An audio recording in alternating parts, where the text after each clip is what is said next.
ষড়যন্ত্র এখনো চলছে ভোটের অধিকার ফেরানোর তাগিদ তারেক রহমানের। অনির্বাচিত সরকারকে ভিন্ন দিকে যাওয়ার ভয় ফখরুলের। আওয়ামী লীগকে এখনই নির্বাচনে দেখতে চায় না বৈষম্য বিরোধী ছাত্র আন্দোলন। নতুন আইসিটি আইনে রাজনৈতিক দলের বিচারের সুযোগ। পদত্যাগ করলেন দীর্ঘদিন ছুটিতে থাকা হাইকোর্টের 3 বিচারপতি। দুর্নীতি অনিয়মের অভিযোগে বিচার কাজ থেকে ছিলেন বিরত। আদানির সঙ্গে অসম বিদ্যুৎ চুক্তি নিয়ে হাইকোর্টের প্রশ্ন। পুনর্মূল্যায়নে উচ্চ পর্যায়ের অনুসন্ধান কমিটি গঠনের নির্দেশ। এবং ওয়েস্ট ইন্ডিজ সিরিজ মিস করতে পারেন নাজমুল শান্ত। শঙ্কা আছে মুশফিককে নিয়েও। এই সফর কঠিন হবে বলছেন নান্নু।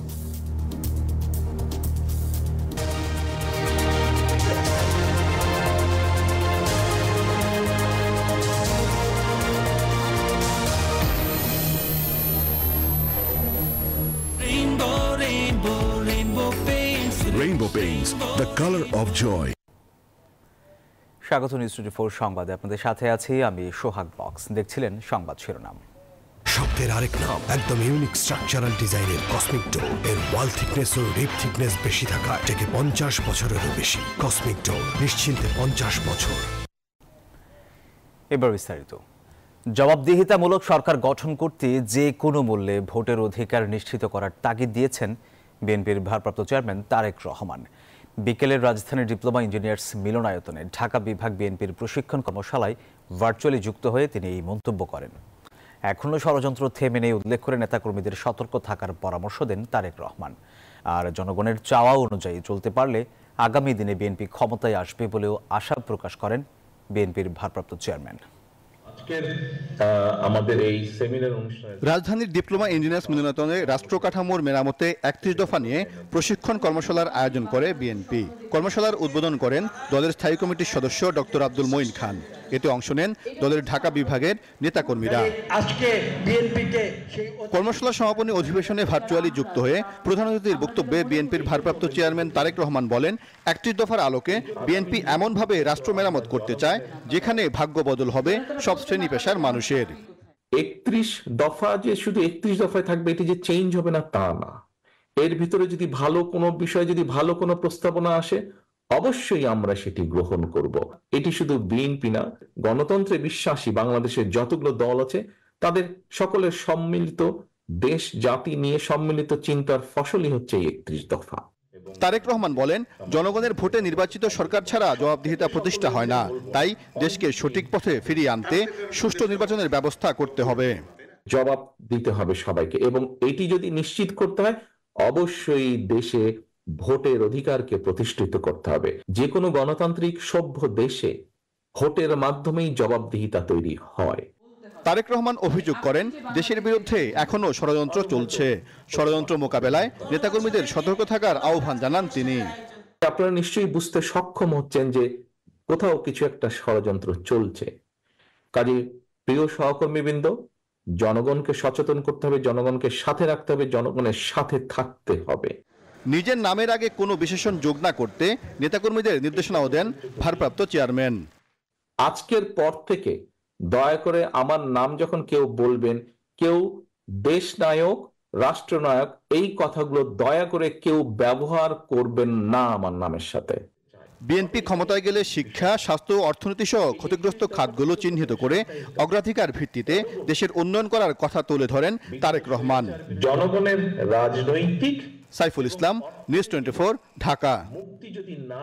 এই যে আমার ব্যাংক আরএফএল গ্যাস স্টোভ, এর সায়েন্টিফিক নজল আর ব্রাশ বার্নার তাপকে সমানভাবে ছড়িয়ে খরচ বাঁচায় 25%। আরএফএল গ্যাস স্টোভ নিরাপদ ও গ্যাস সাশ্রয়ী।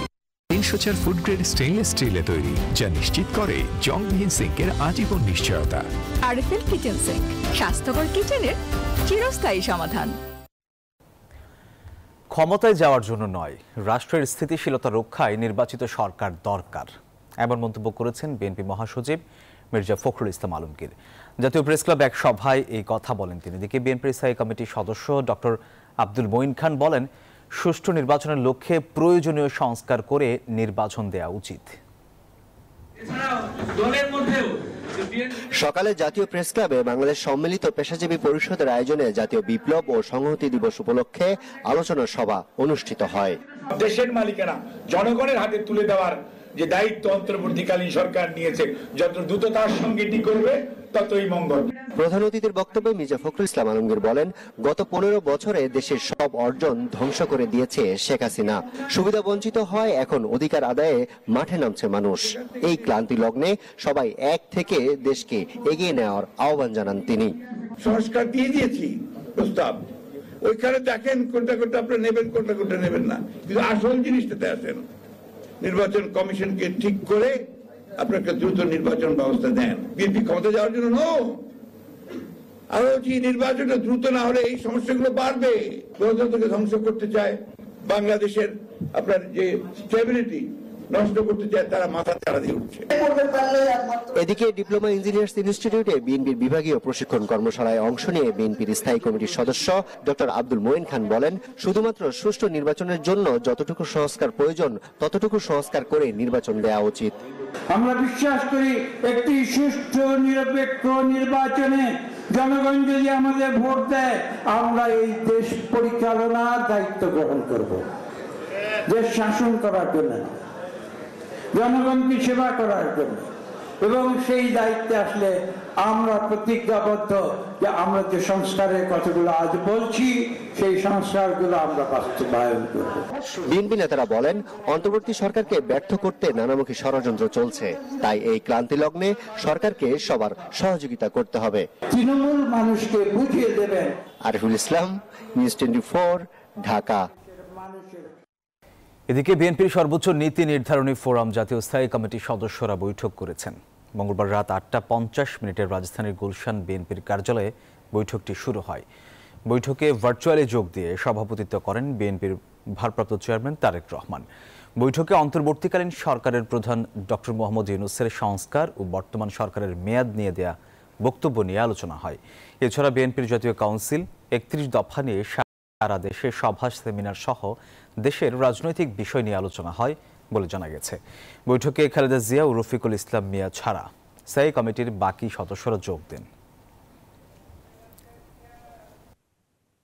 বিজলি কেবলস যে কোনো স্থাপনার বৈদ্যুতিক সংযোগকে রাখে নিরাপদ। এর স্কিন কোটেড ইনসুলেশন সম্পূর্ণ ফায়ার রিটার্ডেন্ট, তাই বিজলি কেবলস নিজেই নিজেকে নেভায়। বিজলি কেবলস, নিরাপদ আজীবন। গণহত্যার বিচারের আগে আওয়ামী লীগকে কোনো নির্বাচনে দেখতে চায় না বৈষম্য বিরোধী ছাত্র আন্দোলন।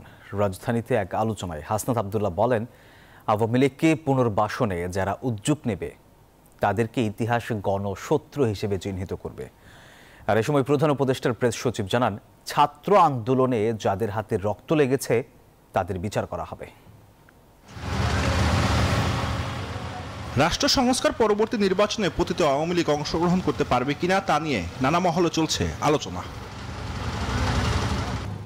আগামীতে অপ্রতিদ্বন্দ্বিতামূলক নির্বাচনের পক্ষে নয় বলে নিজেদের অবস্থান জানিয়েছে বিএনপি। সম্প্রতি ভারতীয় সংবাদ মাধ্যম দ্য হিন্দুকে দেয়া সাক্ষাৎকারে প্রধান উপদেষ্টা ডক্টর মোহাম্মদ ইউনূস বলেছেন, আগামী নির্বাচনে সব রাজনৈতিক দলের অংশগ্রহণ নিশ্চিতের পক্ষে বিএনপি যে অবস্থান নিয়েছে তা উপেক্ষা করা হবে না।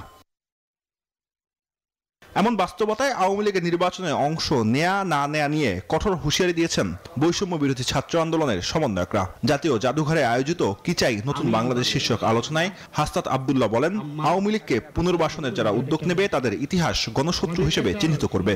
আওয়ামী লীগের বিচার নিশ্চিত না করা পর্যন্ত যারা ওই আলোচনাটি দিচ্ছে তারা কখনোই এই ফেসিবাদের জুলাইয়ের গণঅভ্যুত্থানকে কখনোই তারা হৃদয়ে ধারণ করেনি। এ সময় বিএনপির ভারপ্রাপ্ত চেয়ারম্যান তারেক রহমানের উপদেষ্টা ডক্টর মাহাদি আমিন বলেন, বিগত ফ্যাসিস্ট সরকারের নিপীড়নের সবচেয়ে বড় শিকার বিএনপি নেতাকর্মীরা, তাই সেই দলের অপরাধীদের বিচার দাবি করেন তিনি। প্রধান দাবি সবসময় রয়েছে তারা যেন এটার বিচার অবশ্যই সুনিশ্চিত করে।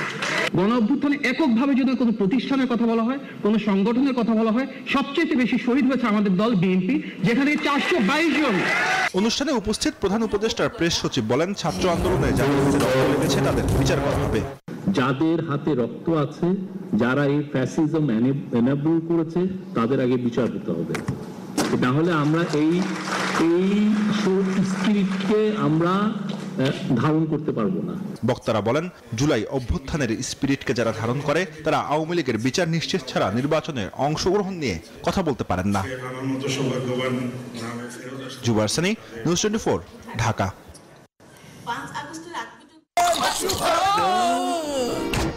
আমি এই চেয়ারে বসবো না। বাচ্চু ভাই, এই চেয়ারকে ভয় পেও না। ডেন্টিস্টের পরামর্শে নাও নতুন কোলগেট অ্যাক্টিভ সোল, যা দাঁতের সমস্যা শুরু হওয়া মাত্রই থামিয়ে দেয়। না থাকবে ব্যথা, না থাকবে ভয়। আইন উপদেষ্টা আসিফ নজরুল বলেছেন, নির্দিষ্ট কিছু সংস্কারের কাজ শেষ করেই নির্বাচনের ব্যবস্থা করবে অন্তর্বর্তী সরকার। মন্ত্রণালয়ের 100 দিনের কাজের অগ্রগতি নিয়ে নিজ দপ্তরে আয়োজিত সংবাদ সম্মেলনে তিনি বলেন, অপরাধী হিসেবে রাজনৈতিক দলের বিচারের বিধান রেখে আইসিটি আইনের খসড়া প্রস্তাব আজ উপদেষ্টা পরিষদের বৈঠকে উত্থাপন করা হবে। উপদেষ্টা পরিষদের আমরা সাইবার সিকিউরিটি ডক্টর ইউনূসের নেতৃত্বে অন্তর্বর্তী সরকার পার করল 100 দিন। এই সময় কতটা জনবান্ধব হতে পেরেছে এই সরকার, এমন কৈফিয়ত দিতেই মন্ত্রণালয়ের 100 দিনের কাজের অগ্রগতি নিয়ে সংবাদ সম্মেলন করেন আইন উপদেষ্টা। যেই সমস্ত মামলা হয়েছিল নির্বাচন প্রসঙ্গে উপদেষ্টা আসিফ নজরুল বলেন, কিছু সংস্কারের কাজ চলমান রয়েছে, সেগুলো শেষ করেই নির্বাচন দিবে সরকার। জানান, যৌক্তিক সময়ের বাইরে একদিনও ক্ষমতা থাকতে চান না তারা। আমরা মোস্ট এসেনশিয়াল কিছু সংস্কার করে যত দ্রুত সম্ভব নির্বাচন দেব। আমরা খালি জাস্ট এই জিনিসটা চাই না যে আপনার আগের মতো কোনো ভুয়া নির্বাচন হোক, আর এটা চাই না নির্বাচনে বিজয়ী হয়ে কেউ আপনার আবার ভুয়া নির্বাচন করার সুযোগ পাক। শেখ হাসিনাকে ফেরত আনা প্রসঙ্গে উপদেষ্টা বলেন, ভারতের সাথে বন্দি বিনিময় চুক্তি থাকলেও তিনি যাতে অন্য দেশে চলে না যেতে পারেন সেজন্য রেড অ্যালার্ট জারি করা হয়েছে। রেড অ্যালার্টটা তো অন্য মেকানিজম। রেড অ্যালার্টটা হচ্ছে আমরা আন্তর্জাতিক যে পুলিশি সংস্থা আছে সেটার সদস্য, কারণ আমার দেশে যদি আমি কাউকে না পাই আমি রেড অ্যালার্ট জারি করতে পারি। রেড অ্যালার্ট জারি করতে পারি, উনি অন্য কোনো দেশে হয়তো যেতে পারেন বা অন্য কোথাও তো যেতে পারেন। এটা আমার এক্সট্রাডিশন ট্রিটিটাকে সবাইকে আমি তো অ্যাওয়্যারও করে রাখলাম। অপরাধী হিসেবে রাজনৈতিক দলগুলোর বিচারের জন্য আইসিটি আইন সংশোধন করা হচ্ছে, এমনটা জানিয়ে আসিফ নজরুল বলেন, উপদেষ্টা পরিষদের বৈঠকে এই আইন পাশ হলে আন্তর্জাতিক অপরাধ ট্রাইব্যুনাল রাজনৈতিক দলের বিচারের পথ সুগম হবে। আমরা যখন এটা সংস্কারের উদ্যোগ নিলাম, আমরা চেয়েছি বিচারটা যেন বৈশ্বিক পর্যায়ে, দেশীয় পর্যায়ে গ্রহণযোগ্য হয়, একই সাথে এটার মাধ্যমে যেন সুবিচার নিশ্চিত করা হয়। এই জন্য আমরা ব্যাপক কনসালটেশন করেছি। সারা দেশে এখন পর্যন্ত 4500-এর বেশি আইন কর্মকর্তা নিয়োগ দেওয়া হয়েছে উল্লেখ করে উপদেষ্টা জানান, অযথা মামলা দিয়ে মানুষকে হয়রানি করলে কঠোর ব্যবস্থা নেওয়া হবে। আজকে যারা হয়রানিমূলক মামলা করছেন, মিথ্যা মামলা করছেন এবং বাণিজ্যমূলক মামলা করছেন, কাউকে কাউকে নাকি থ্রেটও দেওয়া হচ্ছে যে টাকা না দিলে মামলা করা হবে। আপনারা একটা মনে রেখেন, আমি যদি এই মন্ত্রণালয়ে থাকি, আপনাদের কিভাবে শাস্তি দেওয়া যায় সেটার আইন আমি খুঁজে বের করব। আইন উপদেষ্টা বলেন, জুলাই গণহত্যায় 1 জুলাই থেকে 5 আগস্ট পর্যন্ত সকল ফৌজদারি মামলা প্রত্যাহার করা হয়েছে। প্রত্যাহার হয়েছে সাইবার নিরাপত্তা আইনের মত প্রকাশের স্বাধীনতার মামলাগুলো। শাহনাজ ইয়াসমিন, নিউজ 24, ঢাকা। পদত্যাগ করেছেন দীর্ঘদিন ধরে ছুটিতে থাকা হাইকোর্টের 3 বিচারপতি। মঙ্গলবার বিকেলে আইন, বিচার ও সংসদ বিষয়ক মন্ত্রণালয়ের এক প্রজ্ঞাপনে এই তথ্য জানানো হয়। পদত্যাগকারী বিচারপতিরা হলেন বিচারপতি সালমা মাসুদ চৌধুরী, বিচারপতি এ.কে.এম. জহিরুল হক এবং বিচারপতি কাজী রেজাউল হক। মহামান্য রাষ্ট্রপতি তাদের পদত্যাগপত্র গ্রহণ করেছেন বলেও প্রজ্ঞাপনে জানানো হয়। দুর্নীতি ও অনিয়মের অভিযোগে বিচার কাজ থেকেও তাদেরকে বিরত রাখা হয়েছিল।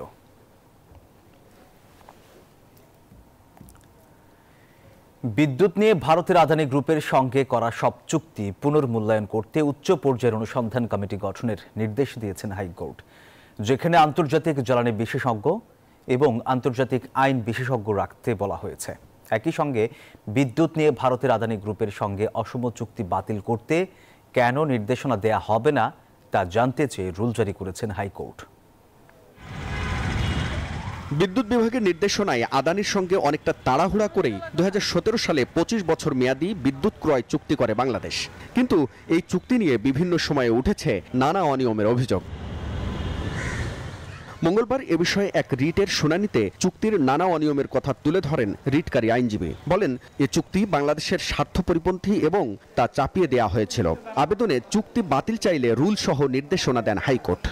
অসম এবং অন্যায্য বাংলাদেশের স্বার্থের পরিপন্থী এই চুক্তিটা বাতিল করার জন্য কেন নির্দেশনা প্রদান করা হবে না, এই মর্মে রুল ইস্যু করেছেন। আদানি গ্রুপের সাথে যে সেই দর কষাকষি সংক্রান্ত যত মিনিট আছে এবং যত আপনার তথ্য উপাত্ত আছে, ডকুমেন্টস আছে, সেইগুলো 1 মাসের মধ্যে আদালতের সামনে উপস্থাপনের জন্য নির্দেশ দিয়েছেন। শুনানিতে সবার আগে দেশ উল্লেখ করে সকল ক্ষেত্রে দেশের স্বার্থ রক্ষায় কাজ করার আহ্বানও জানান হাইকোর্ট। প্রতারণামূলকভাবে আমাদের জাতির উপর এই চুক্তিটাকে চাপিয়ে দেওয়া হয়েছে, যেটার খেসারত আমাদের 18 কোটি মানুষকেই দিতে হবে। কারণ আদানি গ্রুপ থেকে আমরা 15 টাকা বা 14 টাকা পার ইউনিট হিসেবে বিদ্যুৎ ক্রয় করছি বলে পত্রপত্রিকায় এসেছে, ওয়ারাজ ইন্ডিয়ার অন্যান্য গ্রুপ থেকে বা রাষ্ট্রীয় প্রতিষ্ঠান থেকে আমরা 6 টাকা কিংবা 60 টাকা দরে, নেপাল থেকে আমরা 8 টাকা দরে বিদ্যুৎ কিনছি। একই সঙ্গে মন্ত্রী পরিষদ সচিবকে 1 মাসের মধ্যে কমিটি গঠন করে পরবর্তী 2 মাসের মধ্যে আদালতে প্রতিবেদন দাখিল করতে বলেছেন। হাবিবুল ইসলাম হাবিব, নিউজ 24, ঢাকা। নিউজ 24 রাত 12টার সংবাদে নিচ্ছে একটা বিরতি, সাথেই থাকুন।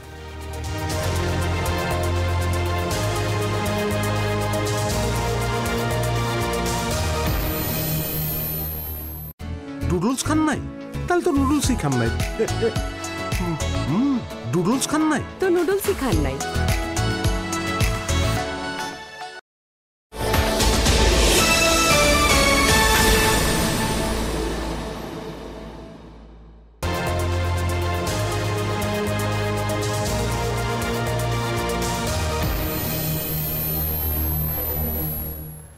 আবার স্বাগত সংবাদে। তিতুমির কলেজকে বিশ্ববিদ্যালয়ে উন্নীত করার সম্ভাব্যতা যাচাইয়ে কমিটি গঠন করবে শিক্ষা মন্ত্রণালয়। বিশ্ববিদ্যালয় করার দাবিতে আন্দোলনের দ্বিতীয় দিন শিক্ষার্থীদের সাথে বৈঠক করে এমন ঘোষণা দিল মন্ত্রণালয়।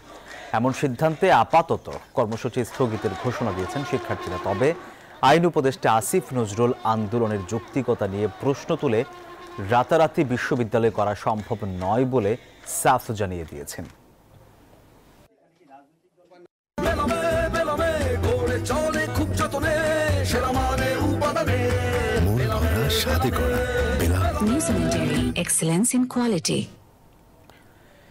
মেগা প্রজেক্টের নামে গত 15 বছরে রাজধানীর চেহারা অনেকটা বদলালেও হয়নি পরিকল্পিত নগরায়ন।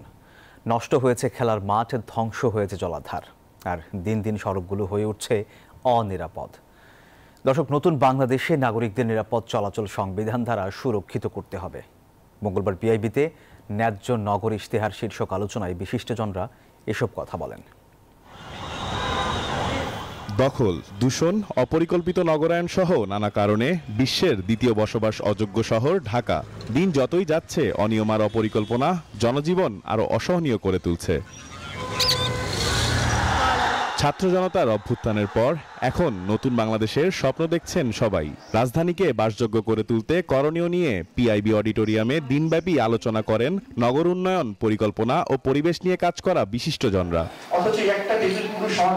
নগর পরিকল্পনাবিদ ডক্টর আদিল মোহাম্মদ খান বলেন, রাজধানীকে নিরাপদ ও বাসযোগ্য করতে নগর বিকেন্দ্রীকরণের বিকল্প নেই। সারা বাংলাদেশে অবাধিত এলাকা পড়ে আছে, সেখানে আমরা আয়োজন করছি না, উন্নয়নের আয়োজন করছি না, আমরা পঞ্চগড়কে ডেভেলপ করতে চাই না, আমরা ঢাকাই বাংলাদেশ। সুতরাং ঢাকাতে বিশাল বিশাল ভবন তৈরি করে মানুষকে আগাতে হবে। ব্যাটারি চালিত রিকশা নিয়ন্ত্রণ সহ নিরাপদ সড়ক ও যাতায়াত নিশ্চিত করতে বর্তমান সরকারের ভূমিকা নিয়ে সমালোচনা করেন রাষ্ট্র সংস্কার আন্দোলনের প্রধান সমন্বয়ক হাসনাত কাইয়ুম। ব্যাটারি চালিত রিকশা এগুলিকে আপনার ধরা হয়েছে, ধরে এগুলিকে নিলামে তোলা হয়েছে। এটা হইতে পারে, ধরেন এটা ধরলাম। প্রাইভেট কার যদি আসলে নগরের আইন ভঙ্গ করে, যেগুলো আমরা ব্যবহার করি, এটার জন্য কি আসলে ধরবে এবং ধরে কি নিলামে তুলবে নাকি আসলে অন্য কিছু করবে? কবি ও দার্শনিক ফরহাদ মাজার বলেন, রাজধানী ঢাকাকে তার প্রাণ ফিরিয়ে দেওয়ার এখনই সময়। আপনাকে নতুন করে নিজেকে গঠন করবার চিন্তা করতে হবে। যদি আমরা মনে করি আমাদের এই শহরটা প্রাণ প্রকৃতি এবং প্রাণ বৈচিত্র্য প্রতি মনোযোগী হয়ে শহরটা গড়ে তুলতে হবে, সহমতে আমরা এই আর্কিটেকচার তো রাখবো না। আমাদের নতুন নতুন যারা আসবে বিশ্ববিদ্যালয় থেকে পাশ করে অত্যন্ত বুদ্ধিমান তরুণদের আসতেছে আগামী দিনে, যাদের পদধ্বনি শোনা যাচ্ছে। একটি নিরাপদ ও বসবাসযোগ্য নগর নির্মাণে আইনের যথাযথ প্রয়োগের সাথে প্রয়োজন পরিবেশ বান্ধব, সঠিক ও টেকসই পরিকল্পনা। এজন্য সবাইকে যার যার অবস্থান থেকে এগিয়ে আসার আহ্বান জানান বক্তারা। ঋষাদ অর্ণব, নিউজ 24, ঢাকা। গাড়িটা আমার প্রেজেন্ট, আমার ফিউচার, আমার হ্যাপি লাইফ। আইডিএলসি আমার ফাইন্যান্সিয়াল পার্টনার বলেই কার লোন আমার কাছে লাইফ ইনভেস্টমেন্ট। গোপালগঞ্জে বঙ্গবন্ধু শেখ মুজিবুর রহমান বিজ্ঞান ও প্রযুক্তি বিশ্ববিদ্যালয়ের নতুন প্রক্টর নিয়োগকে কেন্দ্র করে দুই গ্রুপের মধ্যে হাতাহাতির ঘটনা ঘটেছে। এতে বেশ কয়েকজন শিক্ষার্থী আহত হয়েছেন। মঙ্গলবার রাত ৮টায় নতুন প্রক্টর নিয়োগকে কেন্দ্র করে এই হাতাহাতির ঘটনা ঘটে। এদিকে এক গ্রুপ শিক্ষার্থী নতুন নিয়োগকৃত প্রক্টর ডক্টর আরিফুজ্জামান রাজীবকে বঙ্গবন্ধু পরিষদের নেতা উল্লেখ করে তার নিয়োগ বাতিলের দাবিতে স্লোগান দেয়। অন্যপক্ষে এর বিরোধিতা করলে দুই পক্ষের মধ্যে হাতাহাতি হয়।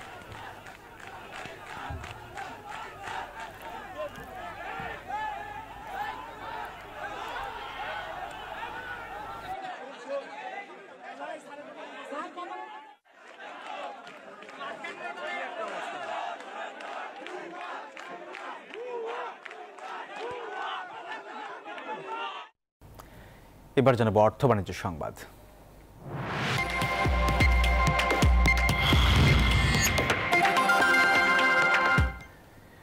নতুন করে আরও ৩ ব্যাংককে ২৬৫ কোটি টাকার তারল্য সহায়তা দেওয়া হয়েছে। এ নিয়ে ৬,৮৫০ কোটি টাকা ধার পেল সংকটে থাকা ব্যাংকগুলো। নতুন ৩ ব্যাংকে তারল্য সহায়তা দিয়েছে ডচ বাংলা, সিটি, ইবিএল এবং পূবালী ব্যাংক পিএলসি। মঙ্গলবার বাংলাদেশ ব্যাংকের মুখপাত্র হোসনে আরা শিখা সাংবাদিকদের এসব তথ্য জানান। তবে নতুন করে সহায়তা পাওয়া ব্যাংকগুলোর নাম জানায়নি কেন্দ্রীয় ব্যাংক। এর আগে তারল্য সহায়তা দিতে দুর্বল 7টি ব্যাংকের সাথে চুক্তি করে বেশ কিছু সবল ব্যাংক, যেখানে এই ঋণের গ্যারান্টারের ভূমিকায় থাকবে বাংলাদেশ ব্যাংক।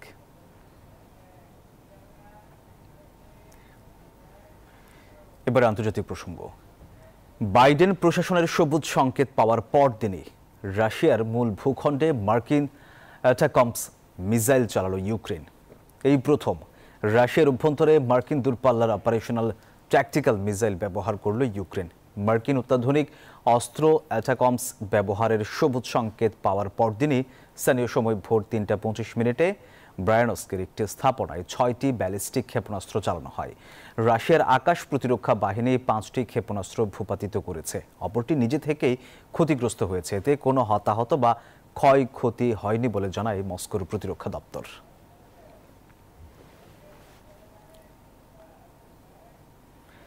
এবার জানাবো খেলার সংবাদ। ওয়েস্ট ইন্ডিজ সফরে ওয়ানডে ও টি20 সিরিজও মিস করতে পারেন নাজমুল শান্ত। শঙ্কা আছে মুশফিককে নিয়েও। আর দুই অভিজ্ঞ ক্রিকেটারকে ছাড়া এই সফর আরও কঠিন হবে মনে করেন সাবেক প্রধান নির্বাচক মিনহাজুল আবেদিন নান্নু। ওয়ানডেতে সাকিব ফিরলে দলের শক্তি বাড়বে, বিশ্বাস তার। এদিকে টেস্টে ভালো করতে টপ অর্ডারের রানে ফেরা জরুরি বলে জানান নান্নু। সতীর্থরা যখন টেস্টের প্রস্তুতি নিচ্ছেন দ্বীপপুঞ্জে, তখন মিরপুরের হোম অফ ক্রিকেটে চোট থেকে ফিরতে নিজেকে প্রস্তুত করছেন নাজমুল শান্ত। আক্ষেপে পুড়েছেন দলের সাথে থাকতে না পারার। শঙ্কা আছে ওয়ানডে ও টি20 নিয়েও। মুশফিকও ভুগছেন চোট সমস্যায়। টেস্টের পর ওয়ানডেতেও অনিশ্চিত। এমনিতেই ব্যাটিংয়ে বাজে অবস্থা, তার মধ্যে শান্ত মুশির না থাকা চিন্তা বাড়িয়েছে। ক্যাপ্টেন নেই, এটা তো বিগ ব্লো টিমের জন্য, এবং তার চেয়েও বেশি হচ্ছে আমাদের one of the experience player Mushfiq. তো এটা তো অবশ্যই চিন্তার কারণ হবে। তারপরে যারা সুযোগ পাবে ওদের জন্য একটা বিরাট প্ল্যাটফর্ম। আবুধাবি টি10 নিয়ে ব্যস্ত সাকিব। জোর প্রস্তুতি নিচ্ছেন মাঠে নামতে। নির্বাচকরা নজর রাখছেন তার পারফরমেন্সে। ওয়েস্ট ইন্ডিজের বিপক্ষে ওয়ানডেতে সাকিব ফিরলে দলের শক্তি বাড়বে। গ্রেট প্লেয়ার সাথে থাকা এক্সপিরিয়েন্সে কিন্তু বিরাট। তো খেলা নিয়ে এটা সবসময় টিমে থাকলে অন্যান্য ইয়াং প্লেয়ার যারা আছে এদের জন্য কিন্তু অনেক কিছু শিক্ষণীয় আছে ড্রেসিং রুম শেয়ার করা। তো সেই হিসাবে সিলেক্টরে যদি মনে করে যে এটা ওকে অ্যাভেলেবেল বোর্ড সিরিজগুলিতে পাবে, যদি খেলতে পারে তাহলে এটা তো অবশ্যই ভালো হবে। এনসিএল দিয়ে ক্রিকেটে ফিরেছেন তামিম ইকবাল। মূল লক্ষ্য বিপিএল। জাতীয় দলের হয়ে চ্যাম্পিয়ন্স ট্রফি খেলবেন কিনা তা যদি কিন্তুর উপর নির্ভর করছে। পাকিস্তানের মাঠে খেলা, ভালো উইকেটে খেলা, আমাদের সাথে সিমিলার ওয়েদার, তো সেই সব কিছু মিলে বলবো যে দল এক্সপিরিয়েন্স প্লেয়ারদের পেলে কিন্তু যথেষ্ট উপকৃত হবে। ওয়েস্ট ইন্ডিজের টেস্টে ভালো করতে টপ অর্ডার ব্যাটারদের পরিকল্পনা ও পরিস্থিতি বুঝে খেলার পরামর্শ নান্নুর। ইমরান হোসেন, নিউজ 24, ঢাকা। যেখানে তিনি এখনও এক এবং অদ্বিতীয়, বলা হচ্ছে স্বাধীন বাংলা ফুটবল দলের অধিনায়ক জাকারিয়া পিন্টুর কথা। স্বাধীনতা পরবর্তী বাংলাদেশ দলের অধিনায়কও ছিলেন তিনি। ফুটবল মাঠে ছিলেন অকুতোভয় বীর, কিন্তু 82 বছর বয়সে পৃথিবীর মায়া ছেড়ে পাড়ি জমালেন পরলোকে। মোহামেডান বাফুফে জাতীয় প্রেস ক্লাবে অনুষ্ঠিত হয় তার জানাজা, দেয়া হয় গার্ড অব অনার। এরপর মিরপুরের শহীদ বুদ্ধিজীবী কবরস্থানে দাফন করা হয়। তার মৃত্যুতে শোক জানিয়েছেন এশিয়ান ফুটবল ফেডারেশনের সভাপতি সালমান বিন ইব্রাহিমও। নক্ষত্রের পতন, ফুটবলের মহাতারকা জাকারিয়া পিন্টুর নিথর দেহ প্রিয় ক্লাব মোহামেডানে ভালোবাসা, শ্রদ্ধায়, সম্মানে শেষ বিদায় দেওয়া হলো। ক্লাব ফুটবলে যে দলের হয়ে এক যুগেরও বেশি সময় কাটিয়েছেন, সেখানেই পেলেন গার্ড অফ অনার। সাবেক মোহামেডান সভাপতি থেকে সাবেক অধিনায়ক কিংবা ক্রিকেটের মানুষেরাও উপস্থিত সেই জানা যায়। স্মৃতিচারণ করলেন স্বাধীন বাংলা ফুটবল দলের অধিনায়ককে নিয়ে, যিনি আবার স্বাধীনতা পরবর্তী বাংলাদেশ দলের অধিনায়কও বটে। বাংলাদেশের যে মুক্তিযুদ্ধে তারা অংশগ্রহণ করেছিলেন এবং বাঙালি জাতি আজীবন আমাদের এই ক্যাপ্টেনকে জাকারিয়া পিন্টু ভাইকে স্মরণ করবে। কালো সাদা জার্সির প্রতি ছিল তার অপরিসীম মমত্ববোধ। তিনি এই দেশে একজন খেলোয়াড় হিসেবে জনগণ তাকে দীর্ঘদিন মনে রাখবে। জাকারিয়া পিন্টু একটা ব্যক্তি নয়, নিজেই একটা প্রতিষ্ঠান। উনি এমন একটা ব্যক্তিত্ব ছিলেন, ছোট বড় সকলের সাথে মিশতে পারতেন। তার খেলায়, কাজে, কর্মে, আচরণ বিধিতে এরকম একটা স্পোর্টসম্যান এখন তো খুঁজেই পাওয়া যাবে না।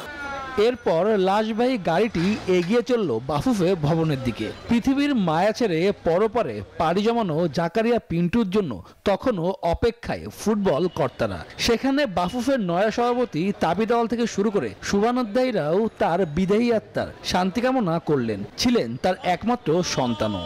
মর্মাহত হচ্ছে, শোক জানাচ্ছি আমাদের স্বাধীন বাংলা ফুটবল দলের অধিনায়ক, মুক্তিযুদ্ধ এবং খ্যাতিমান প্লেয়ার জাকারিয়া পিন্টু সাহেবের ইন্তেকালে শুনে।